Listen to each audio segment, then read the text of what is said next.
According to a study performed in March of 2021, the average one-way commute in the United States was 27.6 minutes.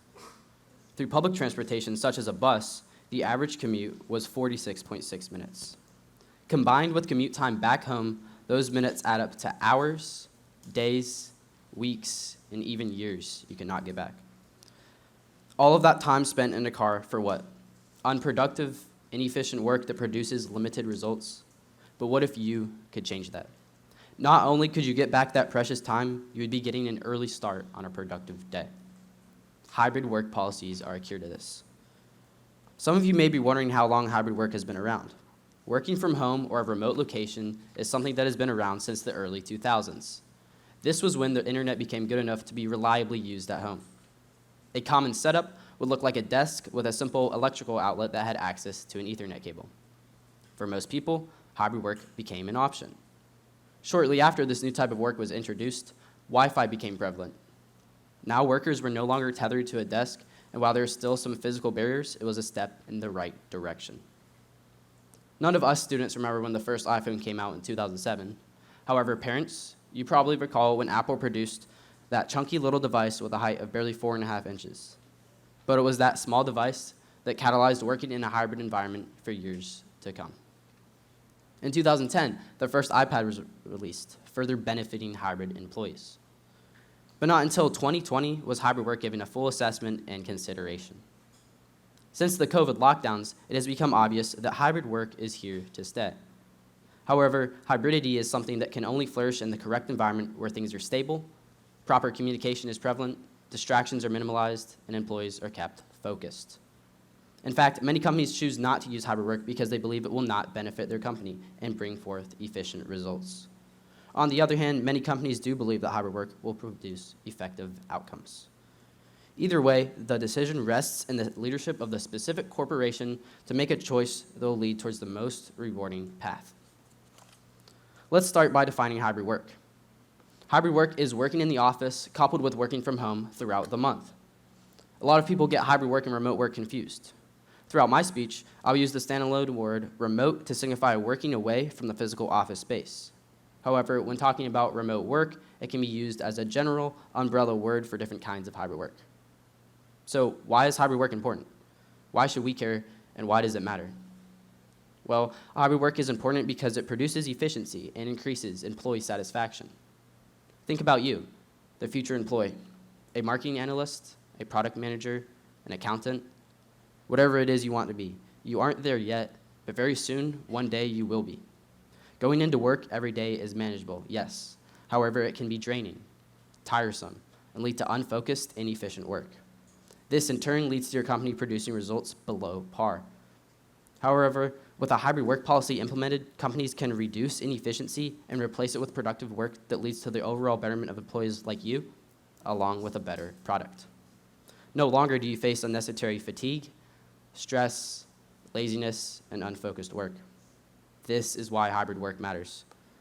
While my topic does not carry as much weight as issues such as abortion, health problems, dangers of AI, to name a few, it is a major aspect of society that cannot be ignored as our world is constantly looking for new and more effective ways to make life simpler. So how should we view it? I believe that hybrid work can contribute to the overall betterment of companies and governmental institutions alike if implemented and communicated properly.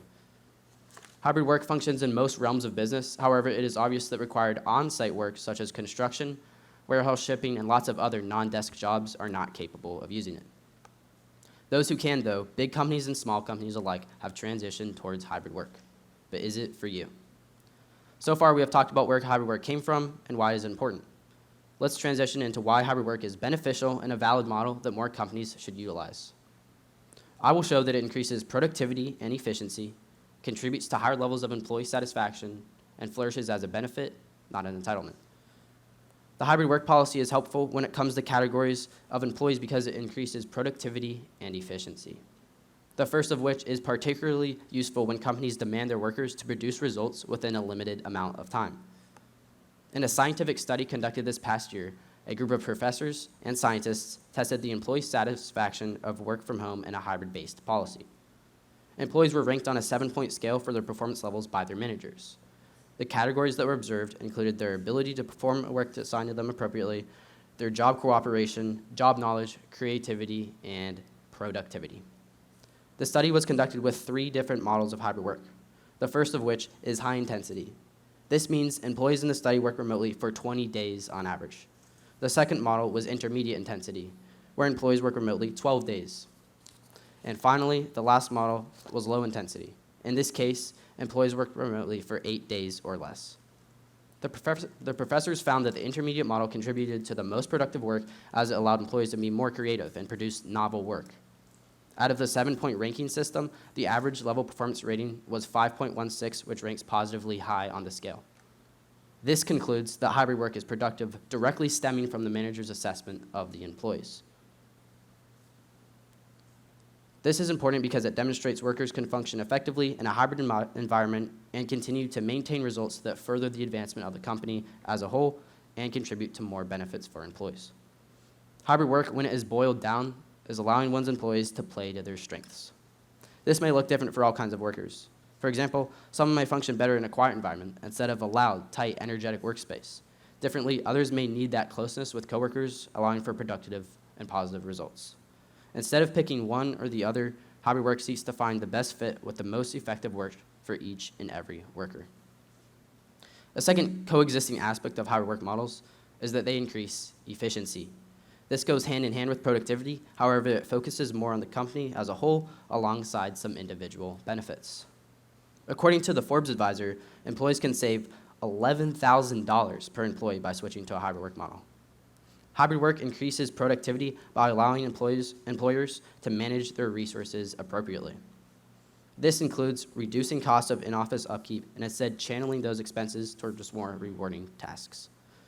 This is beneficial because not only does hybrid work produce efficient outcomes for employees, it also supports a company's endeavors to reduce cost overhead.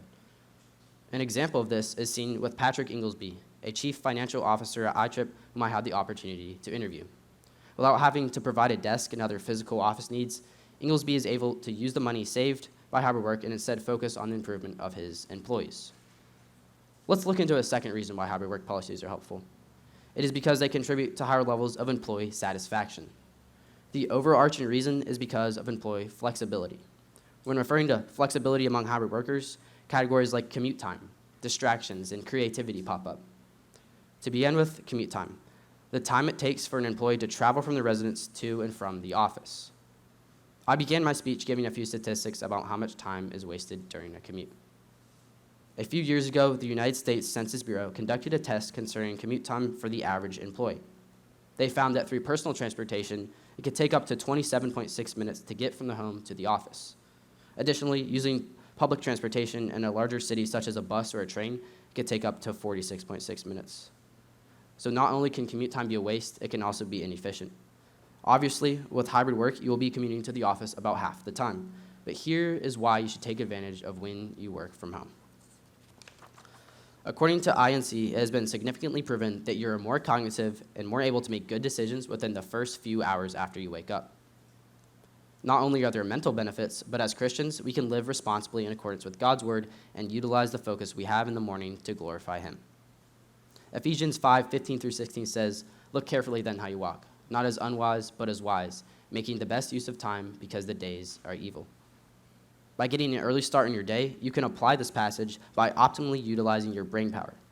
30 minutes in the car is 30 minutes that you cannot get back that could have gone towards more productive and alert work. Throughout the year, those minutes add up to reach 333 hours spent in total for the average employee. Another category that hybrid work diminishes are the distractions of office life. The hustle and bustle of the office, the iconic rushing, loud conversations, troubles with machinery, and the occasional argument with a coworker. These are all aspects of office work. Quiet environment, clear mind, productivity, efficient outcomes, aspects of hybrid work. The difference between these is the limitation of distractions. Distractions are extremely prevalent in the office. Yes, they are expected, but that does not negate the fact that they take away from focused work. According to an article written by William Belk, a software and product designer, 62% of high-performance employees say their office is too distracting. Belk goes on to say it takes 25 minutes for a high-performance employee to regain focus after an interruption. With just 4 interruptions per day, this sets the potential for 100 minutes of wasted time. This, in turn, is 442 hours wasted each year, or 18 24-hour days. Hybrid work takes away many of those interruptions when working remotely. A final category of flexibility seen through hybrid work is creativity. Chris Thomason, a graduate of the University of Cape Town, states in his article with the Training Journal that after asking thousands of employees, a majority of them don't get their best ideas at work. Their creativity comes from locations like the shower, a walk, the gym, when they first wake up, or when they first go to bed. Working from home provides the opportunity to create novel work that furthers the advancement of the company and produces good results. So why is flexibility so appreciated by employees? Well, it is because it relates to their feelings.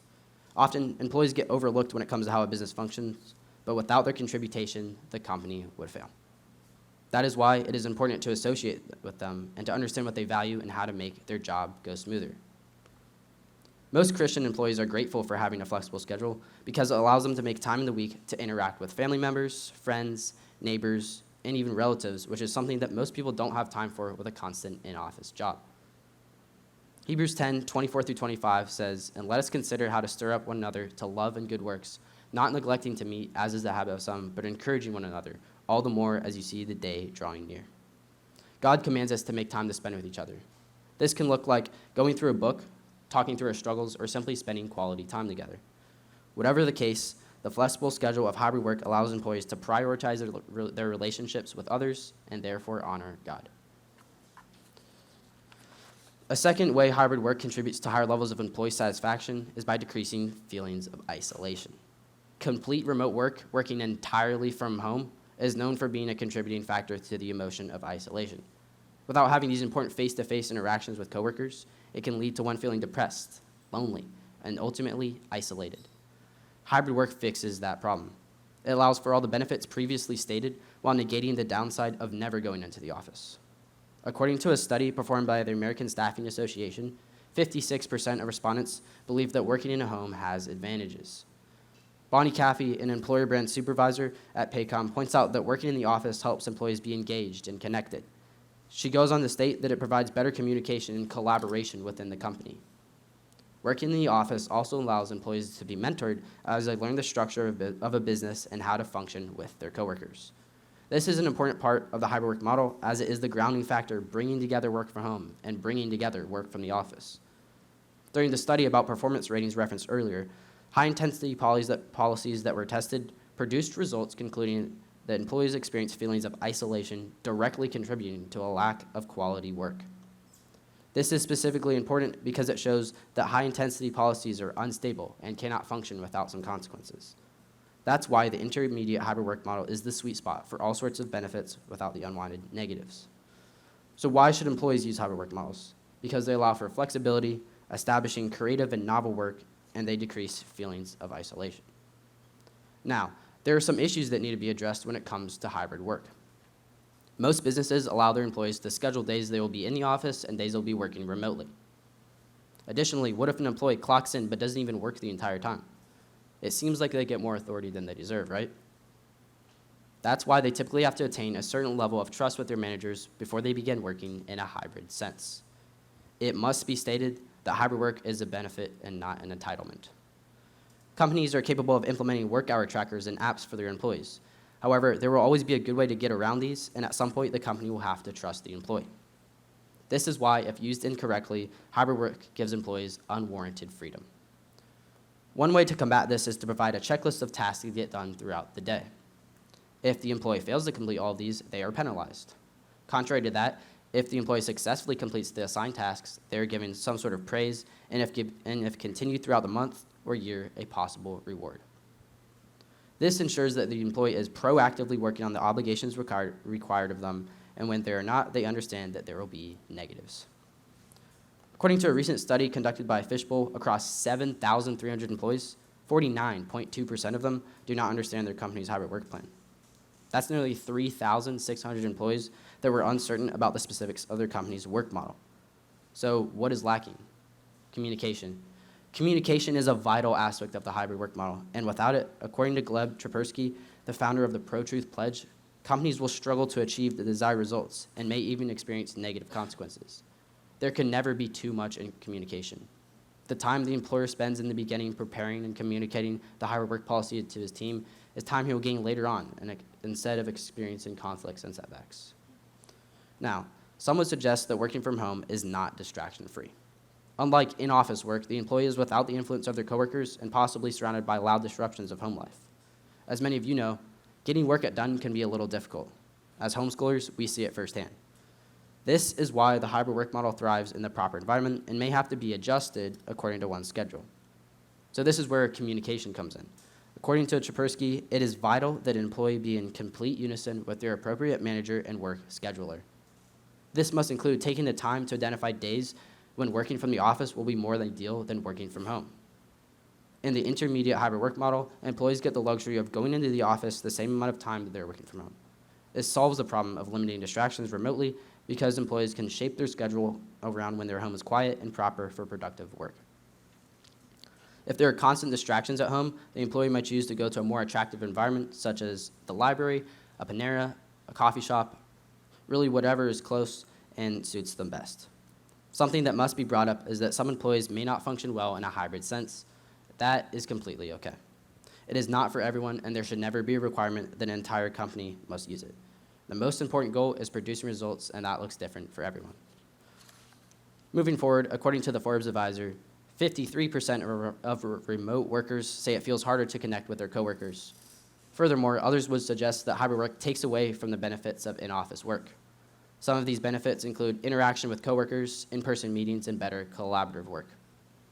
I believe these statements are valid and should not be overlooked. There is a struggle to feel connected when working remotely, and it is easy to miss out on some important benefits when working from home. However, the intermediate hybrid work model solves this problem. The sweet spot for hybrid work is working in the office the same amount of time as you work from home. The other two options, high intensity and low intensity, have proved to render less beneficial and less creative work. Intermediate hybrid work is the most effective option.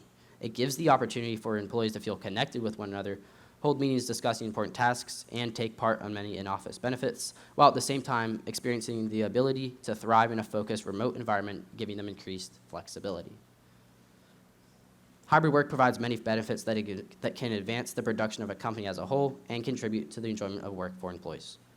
First, I mentioned that hybrid work is beneficial because it increases productivity of individuals at work and the overall efficiency of a company. But not only does hybrid work assist the company, it appeals to the employees. We considered how hybrid work increases levels of satisfaction among employees, particularly giving them more flexibility while diminishing feelings of isolation. Finally, we concluded that hybrid work is not an entitlement, but rather a benefit. When used correctly and properly communicated, it will flourish. So, what about that long commute time spent in the car? The minutes and hours we will not get back? Will we continue to live knowing that precious time could be spent otherwise? What about the increased flexibility one can achieve from a hybrid work schedule? Or all the benefits that come along with working remotely? Will we ignore them? For some of us, maybe. But for others, even for those who are unsure, see the benefits for yourself. Try the hybrid work model one day. Give yourself a couple of weeks along with working from the office along with working remotely. See for yourself that your work will increase in productivity and efficiency.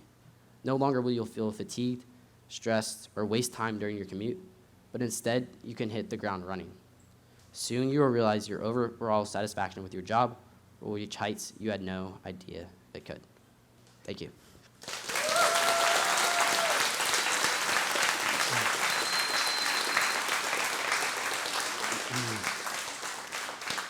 Any questions? Yeah, Bryson. With the internet and computers being more common in work and such, do you think that working from home completely and not even going to an actual site for work is a valuable option? Yeah, so the question was, with the internet and where it's going these days, is complete remote work, not even going into the office, can that be beneficial to employees? Personally, by studying through this, I believe that the intermediate model, which is going into the office about half the time, would produce the most productive results. Not having that important communication with coworkers in person and having face-to-face interactions is something that can lead to distractions and not focused work at home. So Does that answer your question? Yep. Thank you. Yeah, Caitlin. So I actually listened to a TED Talk about this topic, and I just thought it was very interesting. It's something that is becoming more prevalent, especially after COVID. So it's something I think I wanted to bring up and share with you guys. So, yeah. Right. Do you believe it's allowable for a company to install not spyware but enhanced tracking on work-from-home people's computers to track their activity metrics? Yeah, so the question was, are companies capable and should they be capable of implementing work hour trackers and apps on the computers of their employees? I think this is something that the company should communicate with their employees. If they are going to do it, it should be something that's talked about, something that the employee signs a sort of form or something. But I do think it is important to have those work hour trackers. That way they can establish a trust with the employees. Does that answer your question? Yes, Ella.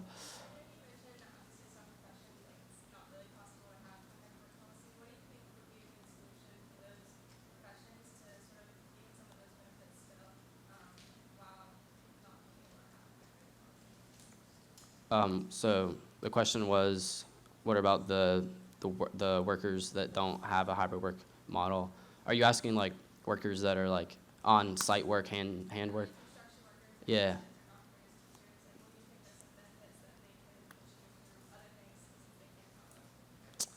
I mean, to be honest, like hybrid work for on-site workers is something that really can never be implemented. It can be for like maybe their managers when they're managing different people, but it's something that you have to be at the physical place to build the physical things, to make the physical products. So it's something that probably wouldn't be able to be implemented for them. So does that answer your question? Okay.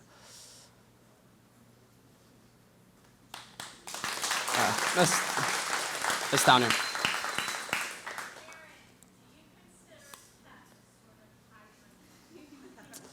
Yes. So the question was, is PEP considered a hybrid work?